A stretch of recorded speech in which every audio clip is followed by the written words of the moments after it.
Are you looking to create a project dashboard in Google Sheets? Well, if that's the case, then you've come to the right place, because in today's tutorial, I'm going to be showing you exactly what you need to do. So I think the first thing to mention is that I've just added a couple of tabs down the bottom. Now I've renamed this to Project Dashboard, and this is going to be where we build the dashboard itself. Now the second tab is called Underlying Data, and I will walk you through that in a moment. But that's where I recommend that you store all of your different data that is going to feed this tab and the widgets and charts that we build upon it. Now, the reason you want to do that is it makes your project dashboard, of course, a lot less congested. It also makes it a lot easier to manage, and it also enables you to update the underlying data sheet, and it will automatically feed through to the project dashboard. So when it comes to your dashboard, I would recommend that you play around with the formatting. Now, a dashboard should be very visual, it should be very easy to interpret, and it should be very clear and concise. So things like the font are actually probably more important than you may think. So I like to use Roboto. I think it's just a nice clear font. It's quite fun as well. And I also like to increase the font size from the 10, which is the system default. So at the top of your project dashboard, I would recommend adding some key project information. And I would also look to add some formatting to make it kind of stand out and make it kind of clear exactly what is being presented below. So the first thing I would add is the project name. And I'm going to expand that out a little bit there. I'm going to bold this. I'm going to put this in a different color. I quite like a gray.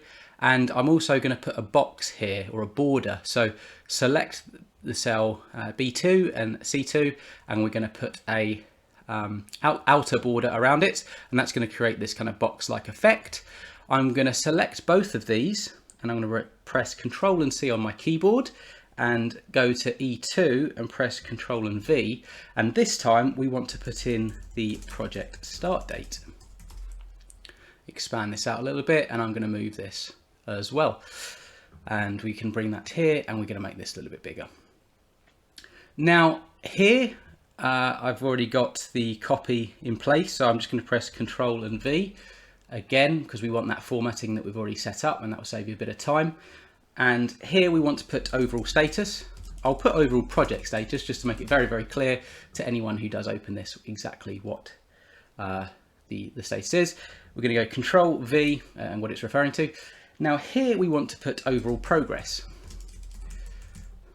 Now, when it comes to what to include in these particular fields, I'm going to put in the project name, of course, it's whatever your project is. So in this instance, it's going to be creating a project dashboard in Google Sheets.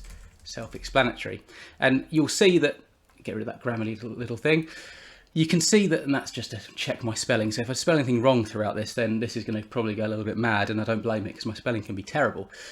But what we want to do here, you'll see that it's kind of gone over, and we want to wrap this to make sure we could either obviously expand this out, but we don't want to make this kind of too big. So I'm going to put this into a wrap. So to do that, I'm looking for this particular button on the toolbar, and we're going to go wrap here. So you'll see it's like that.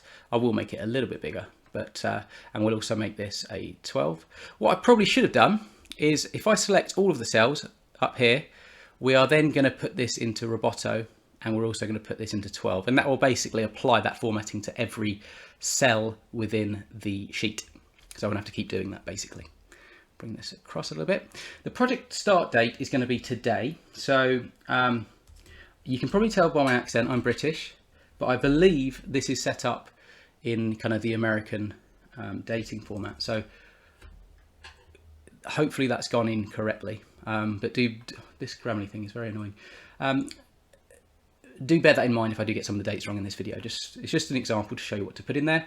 The overall project status, I would recommend using something known as a RAG, RAG status. So RAG stands for red, amber, green. It's used a lot on projects. Obviously green, everything's running to schedule or to plan. Amber, there could be some risks involved, but it's not going to impact the overall project delivery. And then red, obviously there's big risks, and there's a risk that the project might not either complete on time or to budget. So we're going to put this, and what I would recommend you do here is use just the color coding. So you can use green, red and amber. I'm going to use green. Let's assume that this project, creating a project dashboard in Google Sheets, is going to complete in time. And it should do, because by the end of this video, we should have one. Now, the overall progress, I would say we're about 20% so far. So I'm going to put 20 in here, and I'll put the percentage in as well. And I'm going to bold that out. So just kind of clear information at the top. Now, the next thing I'm going to suggest that you do is put in something known as a commentary section. And I'm going to put, I'm going to put all of this in an outer border. Now, what I would recommend that you do here is basically just give a high level overview of the current status of the project at the particular time. So this could be a snapshot, it could be once every week, it could be once every month, it could be every quarter, or whenever you need to provide an update.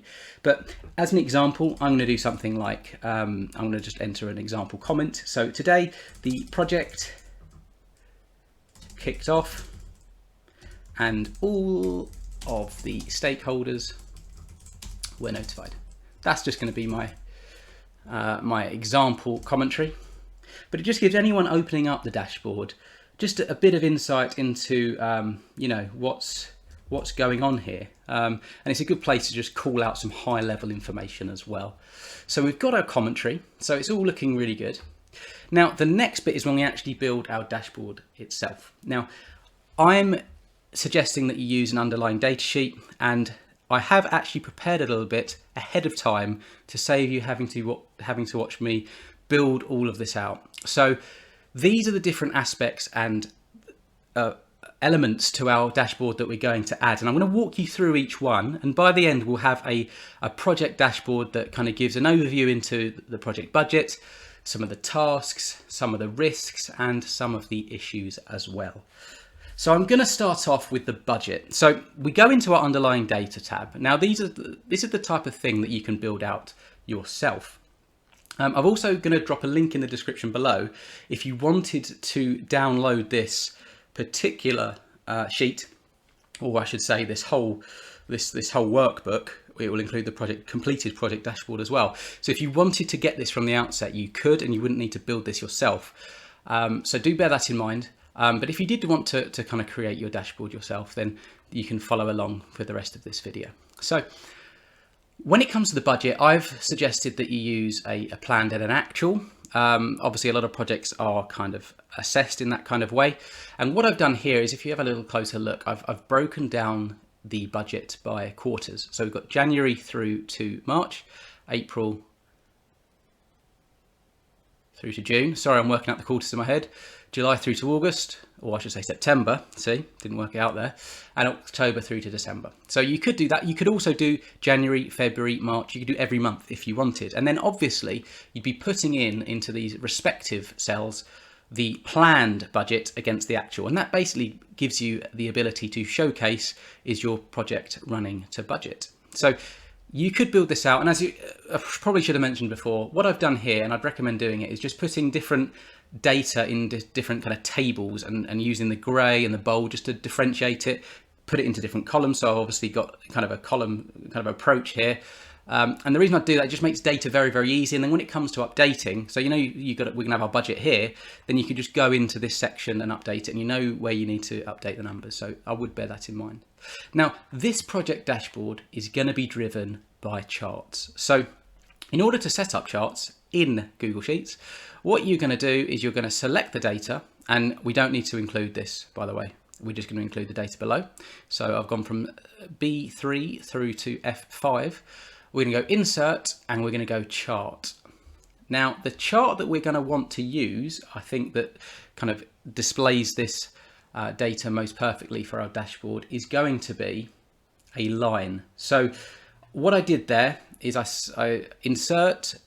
I'll just do that one more time, just so you clocked it. Hopefully I didn't do it too quick. I selected all of the data, insert chart, and then by default it's chosen the column chart. And in the setup at the top here, we just then need to click this, and then we're going to line. And if I click that, it's going to adjust. Now you'll see here that it's looking pretty good, really. There's not actually much left we need to do apart from change some of the formatting. So what I would first recommend you do is I would click here, and on the right hand side you'll see that kind of changed to the chart and axis titles from the chart style, and we're just going to call this project budget planned v actual. So just make it really clear what you're trying to show, and I'm going to bold it as well to really, and maybe I might even put this into a black, just make it jump out and look kind of really clear. That's the first thing I'm going to do. Now the second thing, you notice we've got March the 1st, May the 1st, July the 1st. Doesn't look great. So what we're going to need to do here is I'm going to right click, and I need to go, I need to get that screen back up. How do I get that back up? Double left click, if that ever happens to you. I've just worked that out. Now what we need to do here is I need to go to setup, and we need to, I believe it's aggregate. Yeah, click the aggregate button, and you'll see it's changed it to the year as well.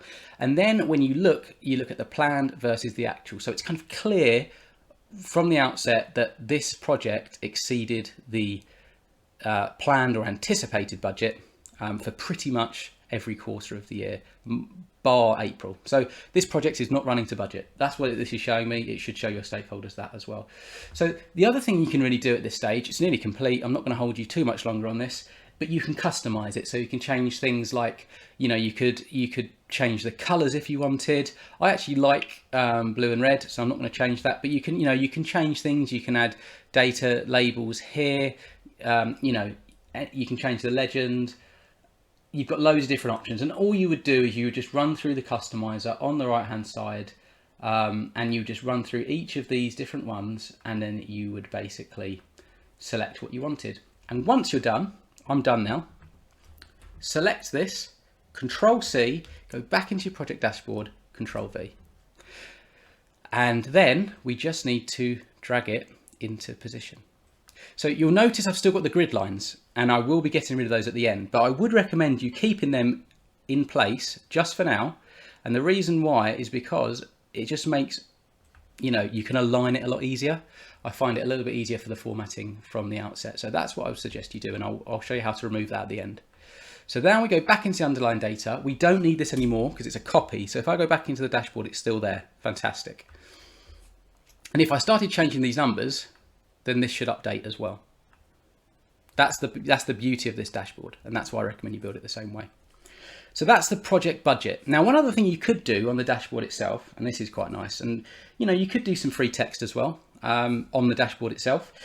I like to do this one. So you could just put something like, this is the actual and planned entire project budget. So let's just put project, I'll call it total project budget, just to make it really clear what we're trying to show here. And that's what I would suggest you do when you're kind of creating these dashboards. You make it very clear exactly what you're trying to show. Now I'm going to put actual in here.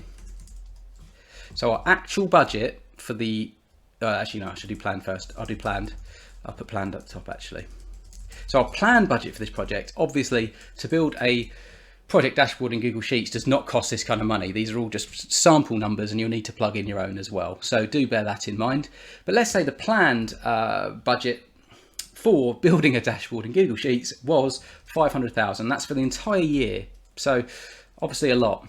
And our budget to do this was 350,000. What am I doing? Planned and budget. Sorry, there's me being a silly Billy there. That should be actual. So the actual, let's just say, cost 750,000. Sorry about that.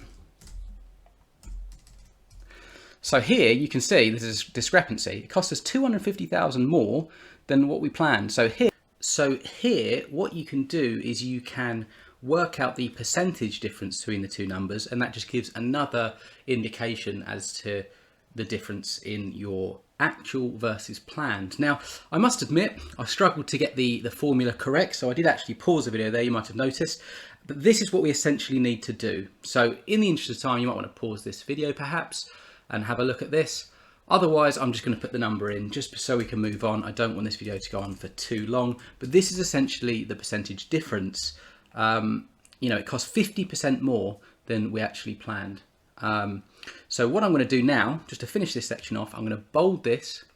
I'm going to make this a little bit bigger. I'm going to put that in. I'm going to put that in red. I'm going to bold that as well because that's not good. I'm going to put a little bit of a box around this, or borders. I keep saying box. I should call it borders. And you know what, you could even put this in, if you really wanted to bring this out, you could put this, you could fill that in red, and you could bold that just to make it really clear. You know, this project is costing 50% more than we initially budgeted. Not good, but that's a project for you. That's exactly what can happen. So next, what I would suggest building on your project dashboard is the tasks widget or piece of data.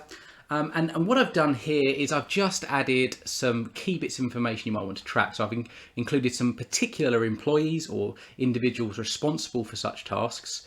I've given just some example tasks, a deadline when the task is due, and then a workload. So that's relating back to the employee. You know, how much is the employee doing at the moment and how much work can they effectively manage? So you'll need to create these kind of columns. You might not want all of them, but you'll need to obviously map this kind of relating to your project. So what I would do here, and the reason why I quite like building these tables out in an underlying data sheet first, is that once it's done, it's very, very easy to get straight onto the dashboard. All you need to do is select cell H3 through to K6. We're going to go insert, we're going to go chart, and then we're going to select the table chart type. I think it visually looks quite good. So from there, we're going to just simply Control C, go to the project dashboard and press Control V. But the reason why I like using this particular, I'll put that like, let's make it a bit smaller. See, this is why I'm not going to take away the grid lines just yet, because we can kind of align it and just make sure that it kind of sits on the dashboard really, really well. If I bring this down a little bit. The next, actually, you know what, that doesn't actually matter because it's all blank space. So the next thing, and this is why, again, I like using an underlying data tab, what I should have suggested is, what you then can do is you don't have to use the entire table, you can just use certain columns. Now, let's say, for instance, we want to also map or just show the employee against their current workload. So what you could do is you could press, select the first column, so we want the employee, so from H3 through to H6, hold Control on my keyboard and then do the same for workload. So bear this in mind when you're creating a dashboard. Use these concepts. It might not be exactly the same, but this is the kind of thing you want to be doing, and make your life easy. That's what you want to do, and you want to make a dashboard as easy to update as possible and make it automated as well if you can. So I've selected these two columns. Insert. So think about use cases that you could use this functionality for. Chart. Now this time, it's already got what we wanted. I want a column, so I would have just had to have scrolled down to column, the first one here, but it's already selected it. And here we can look at workload. Let's just call this employee workload actually. And we can see here that Jill is at the moment, you know, she's doing a lot more than Jim is, and Jim could probably pick up some slack if needs be, because he's got time. He's got 75% more available workload than the others. So, you know, this is a good kind of visual representation of who could pick up some of the slack on this project. So Jim, pull your finger out, mate. We need you to sort out this project dashboard. So if I make this like this, another excellent bit of a widget for our dashboard. Now, another thing we might want to do is we might want to look at, I'll do one more actually, so we'll delete this off. Upcoming deadlines. So another thing you could actually do is you could, I want to bring this down a little bit. Actually, you know what? I'm actually going to, so you can also, look, I've made a copy of this, so you can just update this in this screen as well if you wanted. I'm going to make that a little bit more bold actually, because I want that to kind of, I want a title to show what's actually happening here. And here, because the title doesn't come with it, I might have to just create that actually separately. So we could put here something like,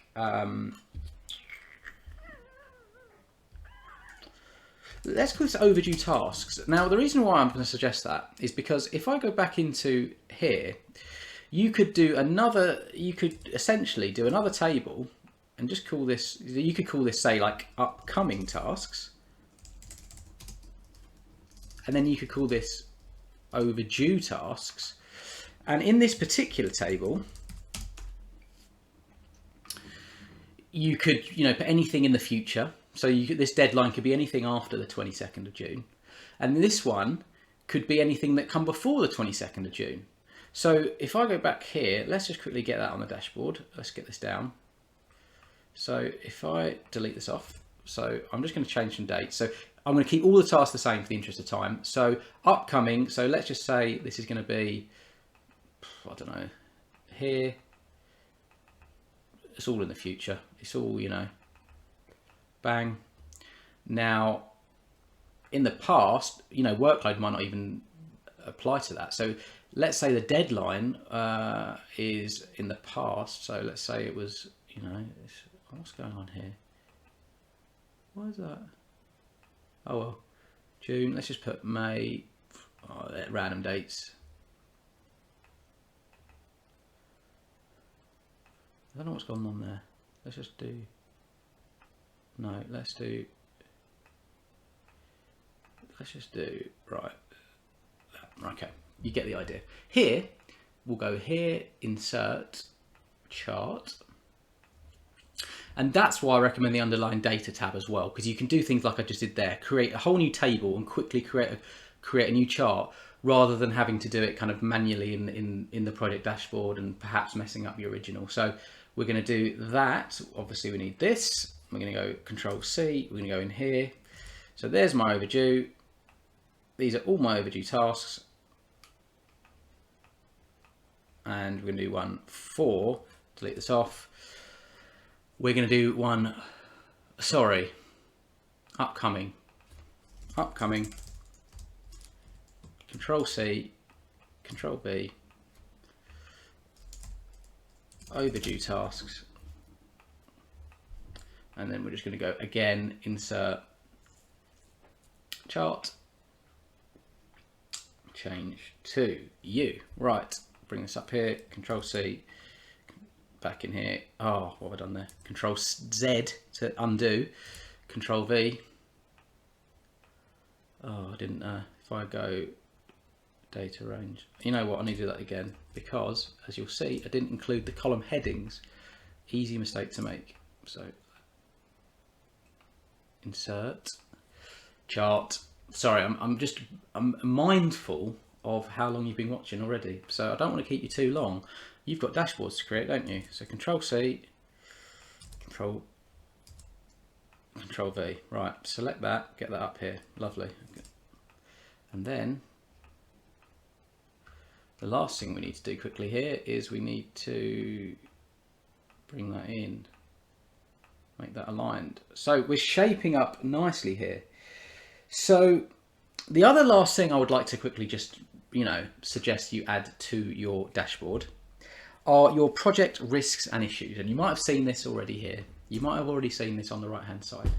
So what I've done here is I've obviously done the same kind of table. So you could do the same thing here. You could select all of it and you could go insert chart. I'll just quickly get that onto the dashboard. We're going to go for one of them again. Of course, we love it. Control C, and I'll go down here this time, and we'll just call this project risks. Now, this could be all project risks, but as I say, like I did before with the tasks, you could do something like important risks or severe risk and just do a separate table and just list all of those in a separate table, and then you could bring them in here to just kind of separate them. That's one option.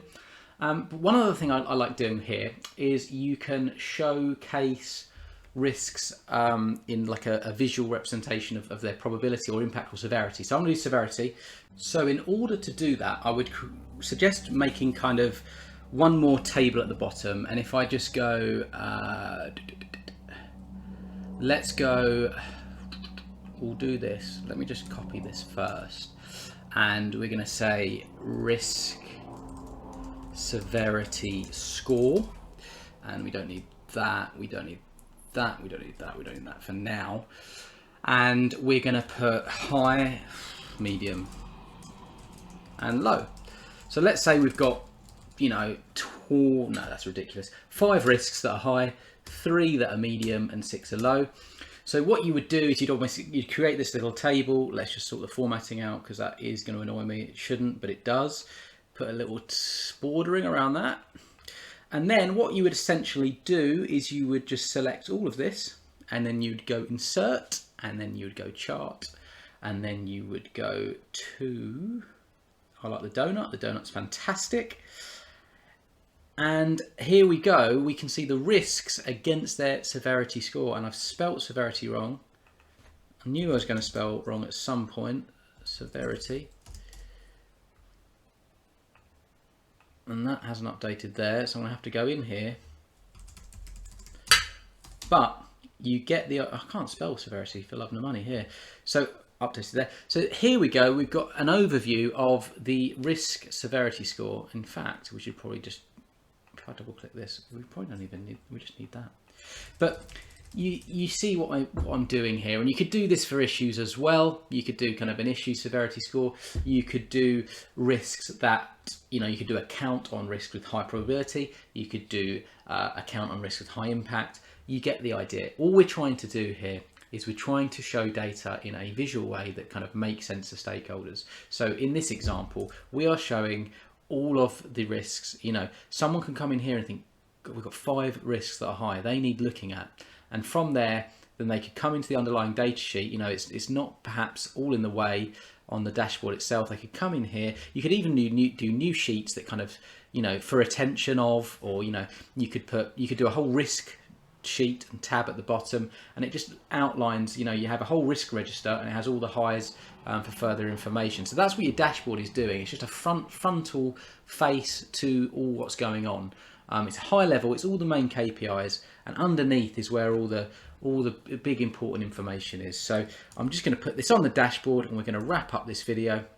But when it comes to just your dashboard, play around with it. It's got to be visual. It's got to obviously look good. It's got to be easy to read. It's got to be clear, bold, you know, use colors and things like that. I'm going to just finish this off by removing the grid line. So all you need to do is go view, show, remove grid lines. And then before you know it, you've got this visual dashboard that, you know, you can manipulate as much as you like. And yeah, that's pretty much it. So I hope this video was useful. If it was, please do hit the like button. That tells me I should continue making videos like this. And do consider subscribing to my channel. If you head over to my channel, you're going to find videos on not only Google Sheets, but Excel, Smartsheet, and any other project management system that I decide to take a look at and try to maximize the use of, looking at the different aspects of functionality and just helping everyone to make the most out of them for their projects and their stakeholders. So with all that said, if you do want to buy this, then head into the description below. I'm going to tidy this all up and it's going to be right ready for you to use, or you can build it along, maybe go back and stop at different points of the video.